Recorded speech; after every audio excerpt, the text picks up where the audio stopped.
Bien, ahora para entrar a la cultura fiscal al alcance de todos, a cargo de la licenciada Evita García Villegas.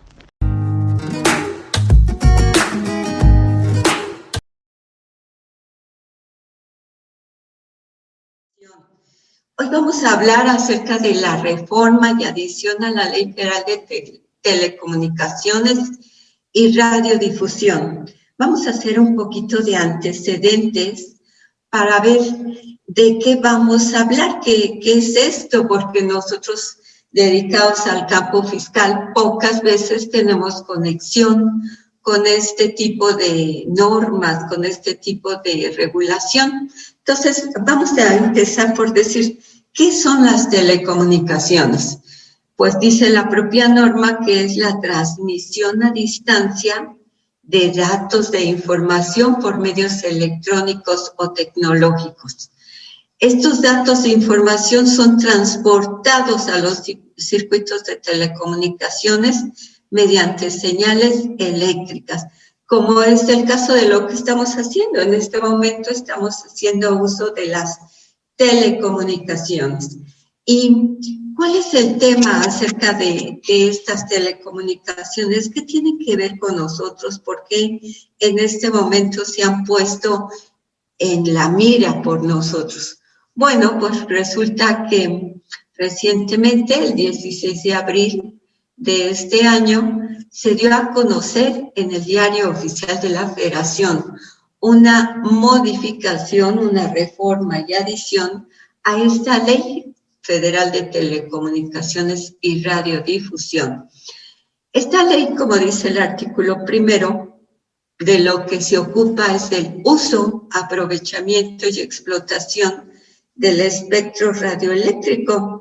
Tiene que ver con las redes públicas de telecomunicaciones, así como toda esta prestación de servicios en favor del interés general y los derechos de los usuarios. Es decir, esta ley regula este uso y aprovechamiento y explotación de este espectro a través de todas las formas que existen en la actualidad y los derechos que puedan tener las personas que están implicadas, que por un lado es el gobierno federal, porque está leyes de regulación federal, y por el otro lado están los concesionarios y los permisionarios. ¿Y qué es lo que sucedió este 16 de abril en el Diario Oficial de la Federación? Pues como decíamos, apareció una reforma a varios artículos de esta ley y una adición, es decir, se colocaron normas que no se encontraban antes de este 16 de abril. ¿Cuándo entró en vigor? Pues entró en vigor el día siguiente al de su publicación, es decir, el día 17 de abril. Me dicen que le dé admisión, a dos participantes. Listo, bienvenidos. Entonces, les decía que a partir del 16 de abril que se publicó por disposición del artículo primero transitorio, se determinó que entraba en vigor al día hábil siguiente. Y aquí viene lo bueno. ¿Qué es lo que dice el artículo 15 de esta norma? Que corresponde al Instituto Federal de Telecomunicaciones, el famoso IFETEL, que vino a sustituir a COFETEL. Seguramente ustedes están vinculados con estos nombres porque siempre están ustedes pendientes de las noticias, pero resulta que cuando se creó esta ley, se creó una Comisión Federal de Telecomunicaciones, pero en las reformas más recientes se cambió esta ley para crearse en lugar del COFETEL al Instituto Federal de Telecomunicaciones. Este instituto es muy importante, les pido que lo tengan en mente, porque este es el que lleva la batuta, este es el que se encarga de llevar a cabo todas las actividades que en esta ley se establecen. Entonces dice el artículo 15 en la fracción 42 bis, que se crea un padrón nacional de usuarios de telefonía móvil que va a estar instalada, operada, regulada y conservada por este Instituto Federal de Telecomunicaciones. Bien adelante, para no hacer el nombre tan largo, vamos a hablar del IFETEL. Entonces, este IFETEL, como les decía, se va a encargar de instalar, operar, regular y mantener el Padrón Nacional de Usuarios de Telefonía Móvil. Este padrón y todas las implicaciones que tiene en nuestra esfera jurídica es lo que es objeto de esta reforma y es lo que nos causa el perjuicio, según lo vamos a ir viendo. Este IFETEL va a procurar el buen funcionamiento, fíjense la expresión que está utilizada, procurar. Esto significa que pues va a tratar, va a hacer su mejor esfuerzo, va a poner su diligencia, porque funcione de manera adecuada este padrón, pero no se establece, a mi juicio debería de haber expresiones más drásticas que le implicaran la obligación inexcusable de que funcione debidamente este padrón. Entonces, también se va a encargar del intercambio de información con las autoridades competentes. Fíjense que esta es una modalidad que están adoptando todas las leyes que están surgiendo en estos tiempos, que establecen un intercambio de información entre las diversas autoridades del sector público que tienen que ver con una actividad específica. Y, por ejemplo, en el tema de outsourcing que hemos estado comentando, para todos los que nos siguen en los programas de los jueves, vemos cómo ahora va a haber un intercambio entre la Secretaría del Trabajo, el Instituto Mexicano del Seguro Social, el Infonavit, el SAT, etcétera. Pues aquí se establece idénticamente este intercambio de información. Y finalmente se establece para el IFETEL el compromiso, la obligación de señalar los procedimientos para que validen, para que verifiquen que sea cierta la información que deba de incorporarse a este padrón. Este Instituto Federal de Telecomunicaciones va a llevar conjuntamente al padrón un registro público de telecomunicaciones. Este registro público de telecomunicaciones está integrado por 3 grandes rubros: el registro público de concesiones, el Sistema Nacional de Información de Infraestructura y el Padrón Nacional de Usuarios de Telefonía Móvil, que es el punto medular, insisto, de todo lo que vamos a ver. ¿Cómo va a funcionar este padrón? ¿O qué es? Bueno, dice el artículo 180 bis, en función del cual se crea, que es una base de datos. El padrón, en términos generales, como ustedes saben, es una lista.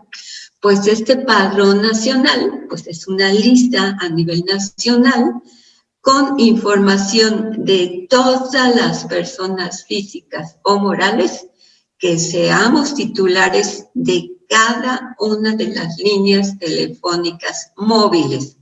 Ojo, aquí no hablamos de las líneas fijas, de los teléfonos que llamamos fijos, sino este padrón se concentra en el esquema móvil, de tal suerte que, insisto, este padrón nacional es una base de datos que va a contener toda la información que se exige de las personas físicas o morales que aparezcan, que resulten o que se sumen como titulares de cada línea telefónica.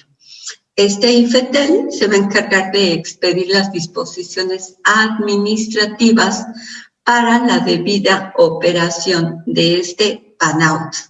El PANAUT no es más que las siglas de Padrón Nacional de Usuarios de Telefonía Móvil. ¿Y cuál es el objeto de este PANAUT? ¿Por qué se justifica ahora su introducción a nuestro mundo? Bueno, pues se dice que el propósito de este padrón, de este PANAUT, es colaborar con las autoridades competentes en materia de seguridad y justicia. Esto pues suena muy bonito así en el papel, así en la teoría, pero a mi juicio, más que llevar beneficio a la sociedad, pues nos pone en una situación verdaderamente de peligro, de riesgo, de incertidumbre. Este registro que se va a hacer es por cada línea telefónica y a partir de este registro, fíjense, vamos a empezar a ver el tema de en qué nos afecta. Se crea una presunción. Se presume que por estar en ese registro, se presume la existencia de la línea telefónica móvil. Segundo, su pertenencia a la persona que aparece como titular. Y tercero, la validez de los actos jurídicos que se describen, que se consignan en esos contratos de prestación de servicios que van a obrar en el padrón. Esta presunción merece o admite prueba en contrario según la propia norma, de tal suerte que es una presunción juris tantum. Aquí les recuerdo que hay dos tipos de presunciones según la doctrina jurídica, las que admiten la prueba en contrario, que valen mientras yo no demuestro lo contrario, y las presunciones de jure, que esas no admiten prueba en contrario. Aquí, afortunadamente, sí admiten una prueba en contrario. Este padrón contendrá sobre cada línea la siguiente información. Ojo, amigos, esta es la parte medular de todo esto. Primero, el número de la línea telefónica móvil. Perfecto. La fecha y hora de la activación de esa línea adquirida mediante la tarjeta SIM. Tercero, el nombre completo, si es persona física, o la denominación o razón social, si se trata de una persona moral.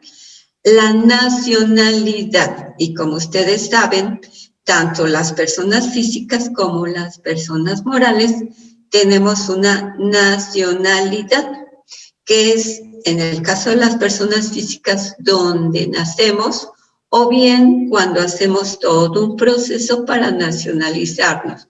Y en el caso de las personas morales, la nacionalidad se determina de conformidad con las leyes a cuyo amparo se integra esa persona moral.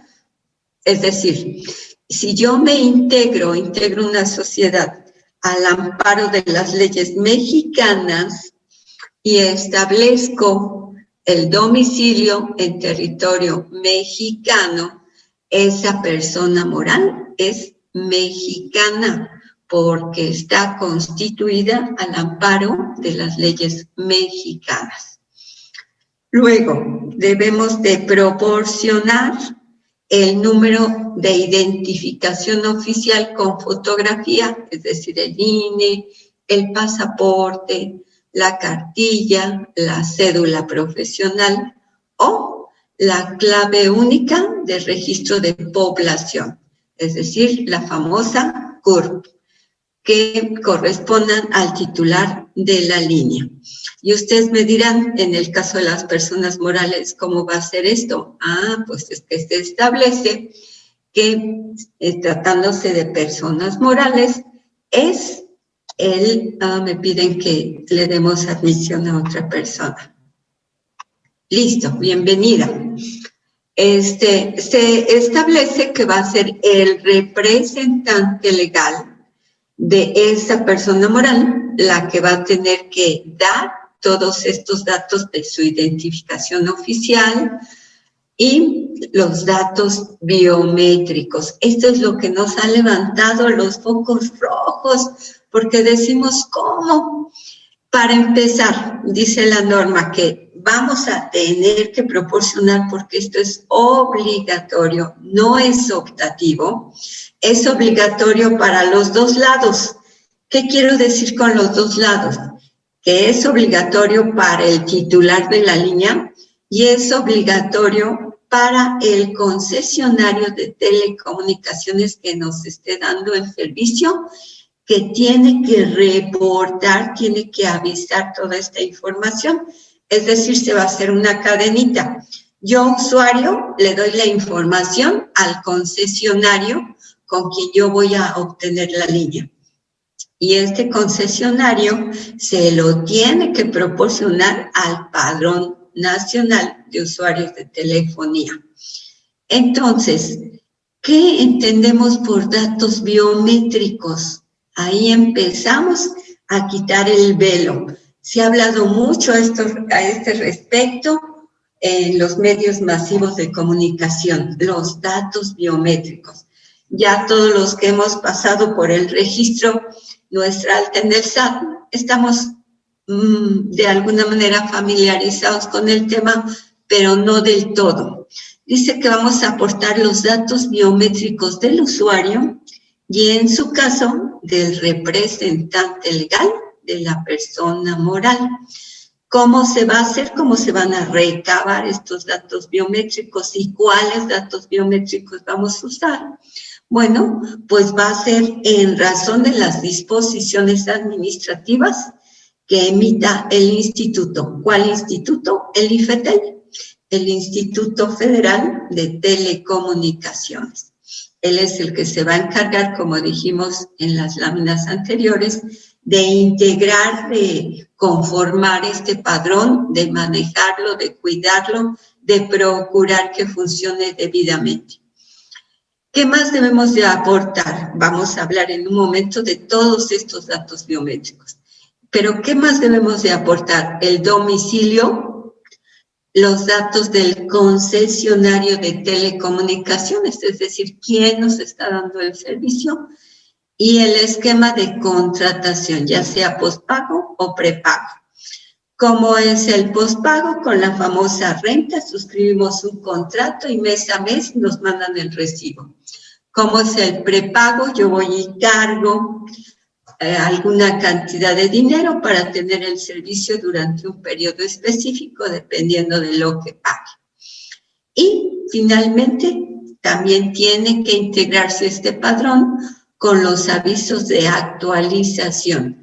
¿Qué significa? Pues que si yo contraté la línea hace 1 año, 2 años, 15 años, 20 años, tengo que proporcionar la información que actualice si me cambié de domicilio, si me cambié el nombre, si cambié el esquema a través del cual tengo el uso de esta línea telefónica, si cualquier cambio que haya yo realizado, me cambié de nacionalidad. En ese caso, tenemos que hacerlo del conocimiento. Y ustedes me dirán, ¿cómo que te cambiaste el nombre? Sí, es muy, si no común, dijéramos, pero sí es frecuente que haya personas que se cambien el nombre. Por muchas razones. Primero, pues algo que a mí siempre me ha llamado la atención es porque hay un cambio de sexo. En ese caso, la Suprema Corte y la legislación no solo autorizan o permiten, sino exigen que las autoridades autoricen los cambios de nombre para que ya no sea Pedro sino Petra, o ya no sea Juan sino Juana, o al revés. O porque también toda la vida a mí me han llamado Lupita y en mi acta de nacimiento dice Emma, por ejemplo. Entonces, yo hago una promoción, un procedimiento ante un juez para demostrar que, pues, aunque mis papeles dicen Emma, o en mi caso Eva, pues que en toda la comunidad siempre me han conocido como Lupita, o como Chonita, o qué sé yo. Entonces, o me cambié de nacionalidad, me casé con un francés, y ya no soy mexicana, sino ya opté por la nacionalidad francesa, etcétera. Hay 1000 razones. Pero todos estos datos tienen que estar actualizados en este padrón nacional según la legislación, estas normas que se reformaron. Y nos aclaran que la tarjeta SIM es el dispositivo inteligente desmontable utilizado en los equipos móviles con el objeto de almacenar de forma segura toda la información. Ustedes conocen todos, porque según el INEGI tenemos en nuestro país 130 millones de líneas telefónicas móviles, de tal suerte que resulta increíble que hay un número impresionante de líneas telefónicas móviles. Entonces, pues creo que todos conocemos las famosas tarjetitas SIMs, que son muy pequeñitas.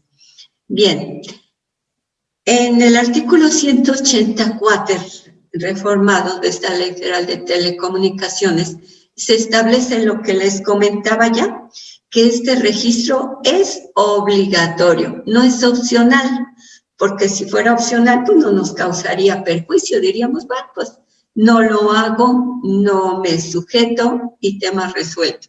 Pero no, aquí se establece que este registro por cada línea telefónica en este padrón, en este PANAUT, va a ser obligatorio para el usuario y debemos proporcionar, además de la información, la identificación oficial, el comprobante de domicilio y los datos biométricos.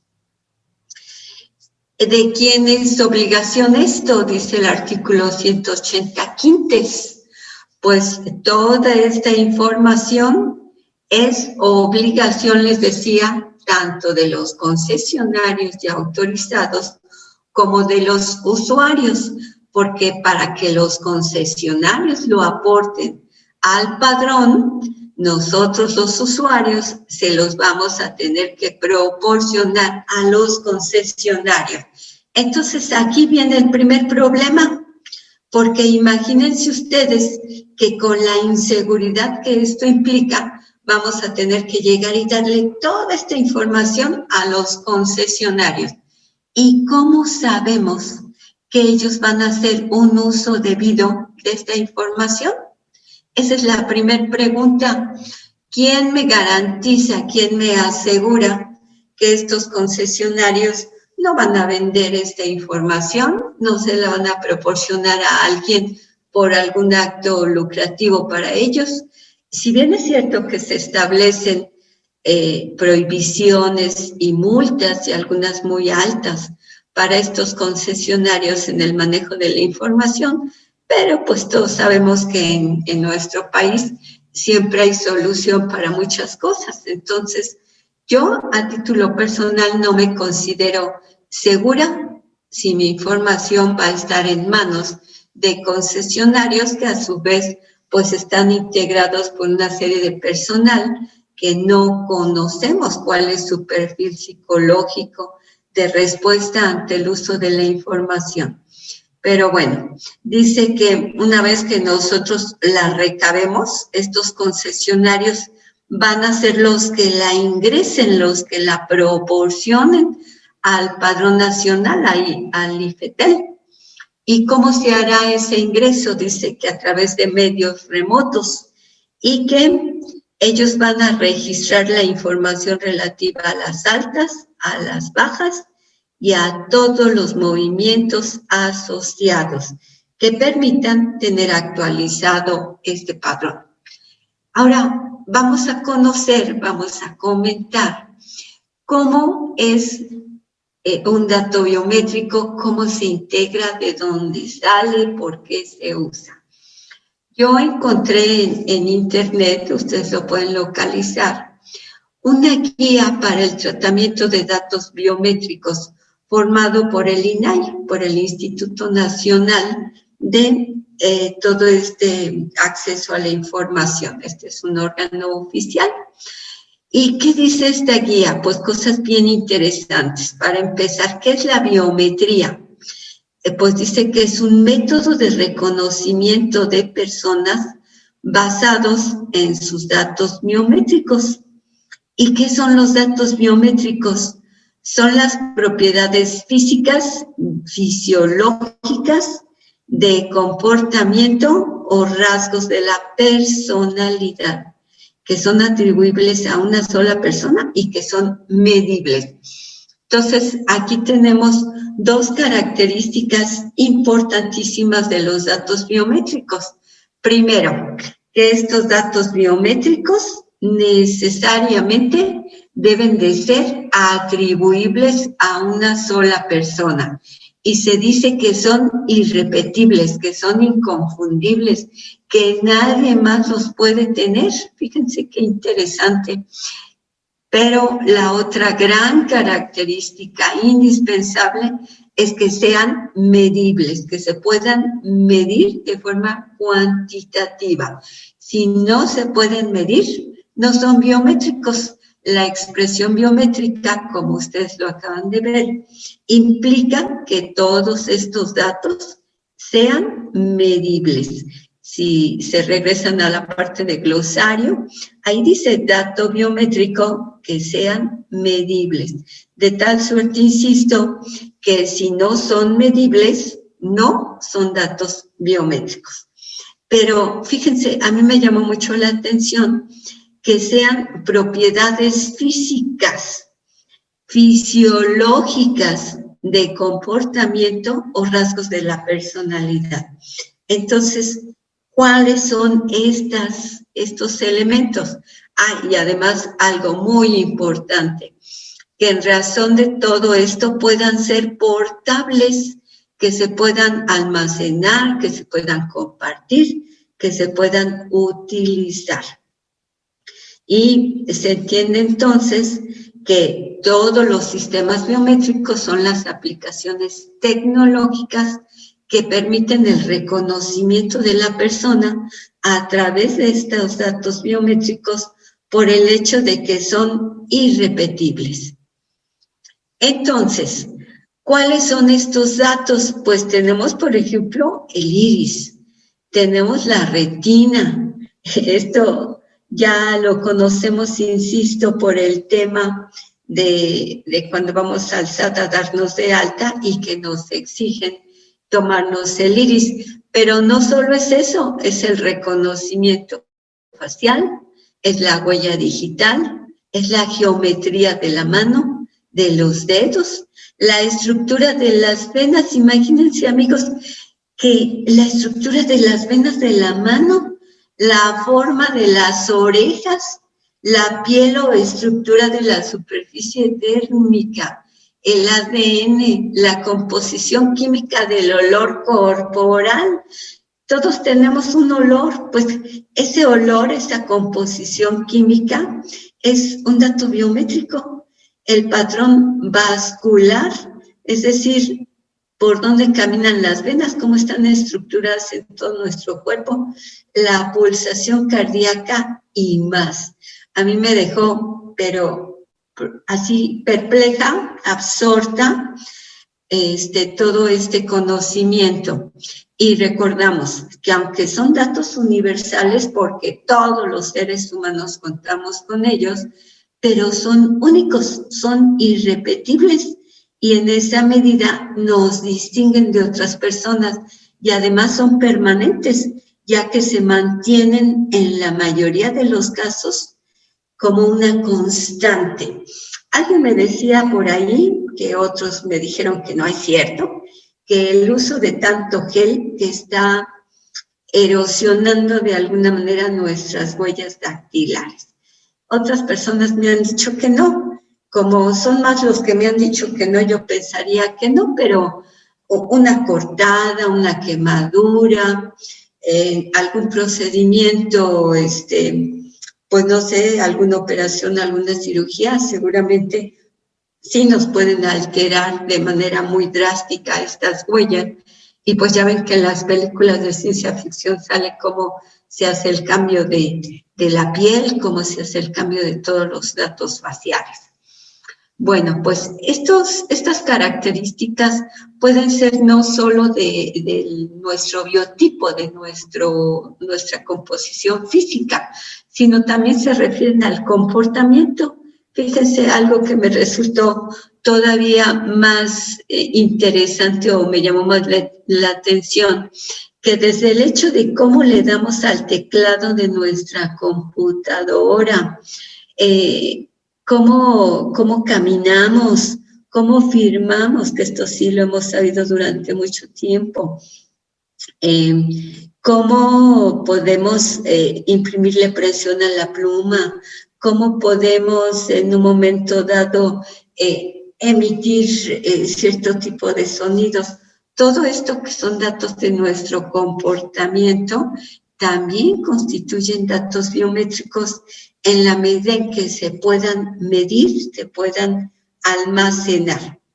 Bien, con esto pues terminamos esta somera explicación de qué son los datos biométricos y cómo el tomarnos estos datos biométricos implican una intromisión, una entrada a nuestra vida privada, a nuestra parte más íntima, más singular que tenemos los seres humanos.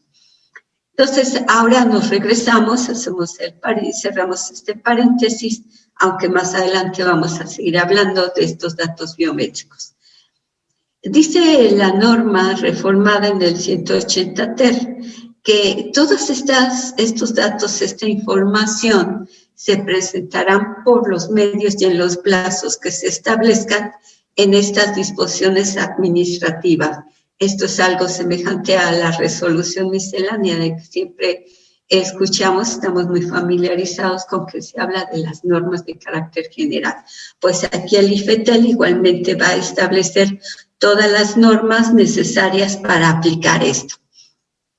Y en el caso de que haya datos equívocos o incongruentes, el IFETEL va a prevenir, le va a jalar las orejas al concesionario o autorizado que haya presentado el aviso para que realice las aclaraciones pertinentes. Esto ya nos dice que, obvio, como todo producto humano, pues puede darse el caso de que aquello sea no tan propio, no tan adecuado, no tan idóneo, sino que llegue a haber errores.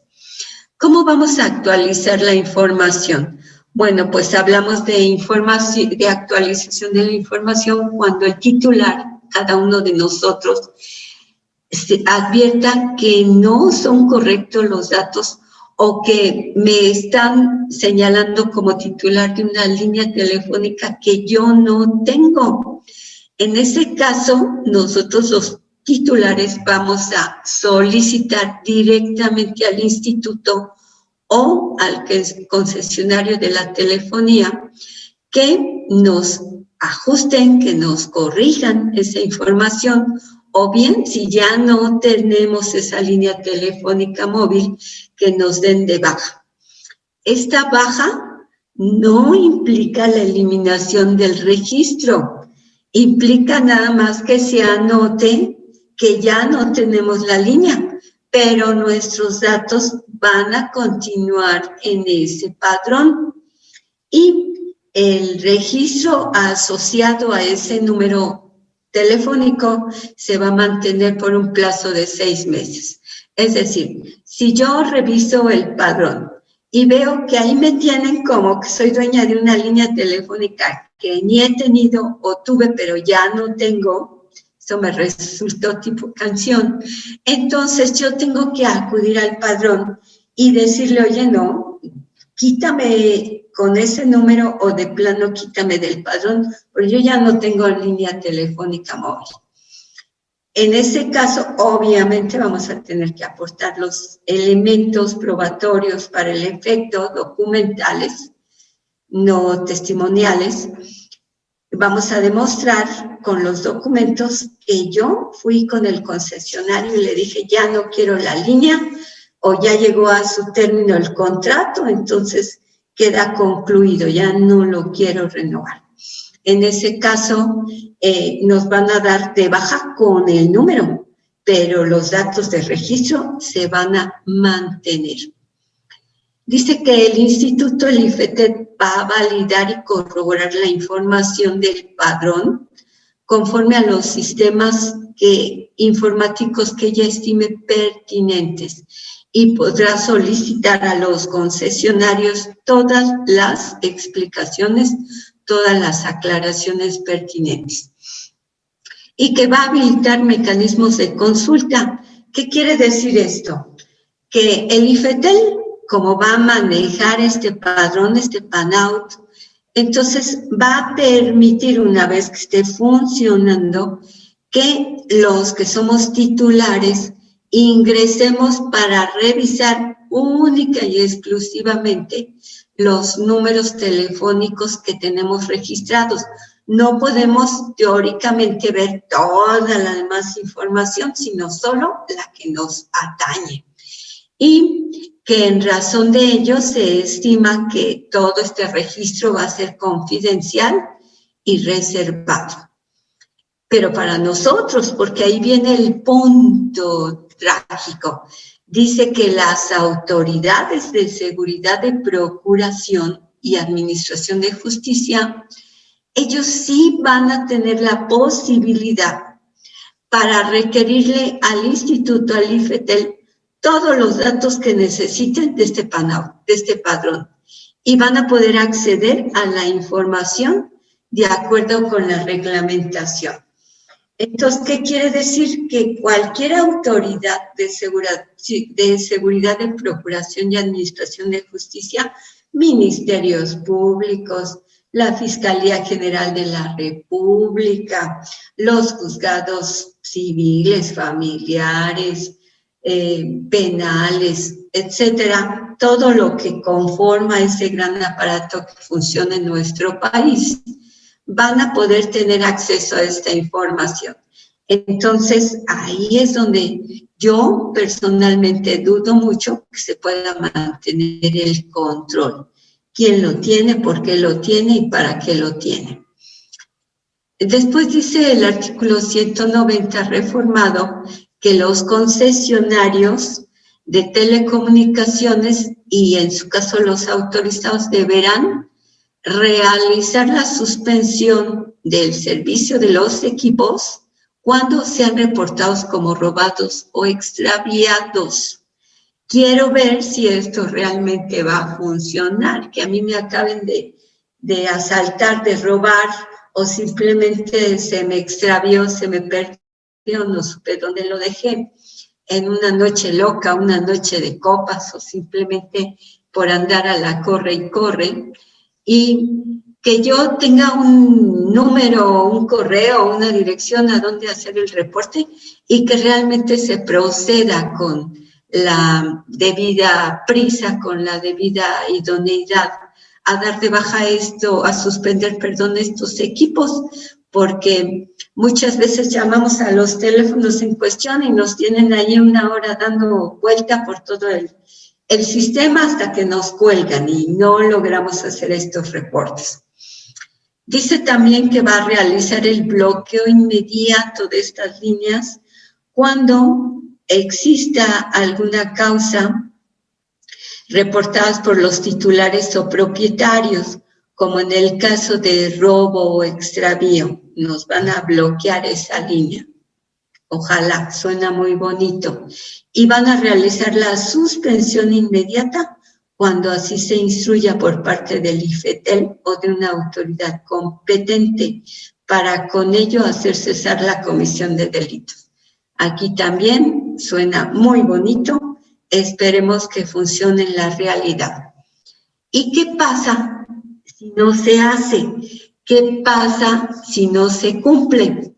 Bueno, a partir del artículo 307 bis se establecen las infracciones, es decir, las conductas ilegales, irregulares, contrarias al orden jurídico, como sus sanciones.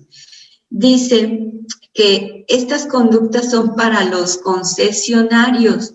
Estas infracciones y sanciones no son para los usuarios, son para los concesionarios.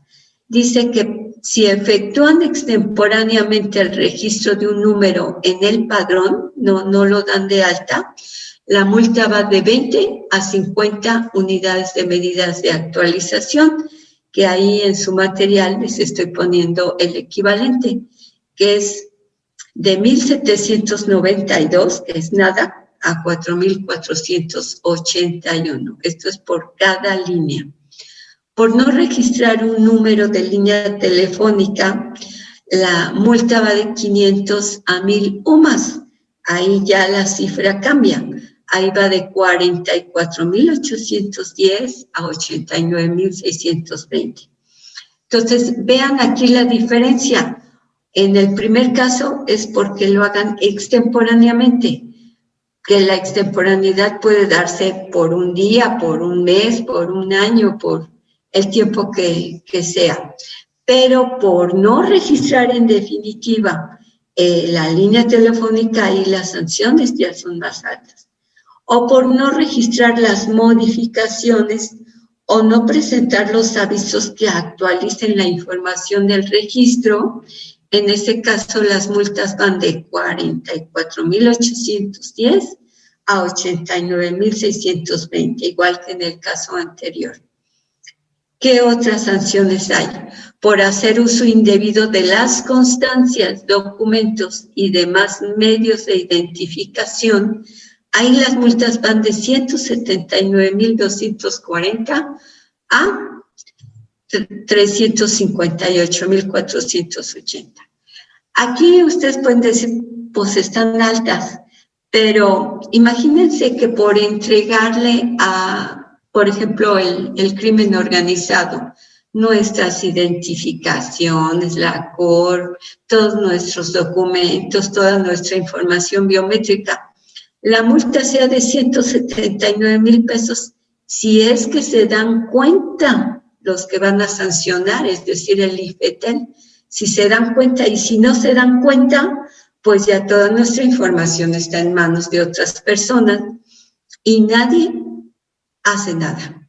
Otra infracción, por alterar, omitir, simular o permitir registros, es decir, le cambio ahí, el registro era de Andrés, pero yo hago aparecer que es de Eva, y entonces le cambio ahí algunos papeles, como voy a tener de todo mundo. O porque altero los datos con tal de favorecer a alguien o de ganar algo. Por cualquiera de estas situaciones, las multas van de 896,000 pesos a 1,344,000. Pues sí, aquí podemos ver que las multas ya son muy fuertes, 1,344,000, pero vuelvo a decir, ¿quién va a estar vigilando si nosotros como usuarios vamos a tener realmente, es pregunta, la oportunidad de estar verificando todo el tiempo? Y si realmente vamos a tener el acceso a toda la información para ver que no hayan alterado nuestra información o que no la hayan utilizado para otros fines diferentes a lo que es la integración de este padrón. A mí esto sinceramente me preocupa mucho. Y finalmente, la última infracción, por hacer uso de la información, documentos o comprobantes para obtener un lucro indebido directo o por interpósita persona. Ahí va de 2 a 3 veces el lucro indebido. Aquí el tema va a ser cómo vamos a cuantificar el lucro que se obtuvo por este uso indebido de estos documentos o de esta información. No me parece que esté lo suficientemente regulado, reglamentado para impedir que esto suceda. Aclara el artículo 307 quater que la aplicación de sanciones no libera al concesionario del cumplimiento de las obligaciones que establece la ley y se aplicarán sin perjuicio de la responsabilidad administrativa, civil o penal que resulte.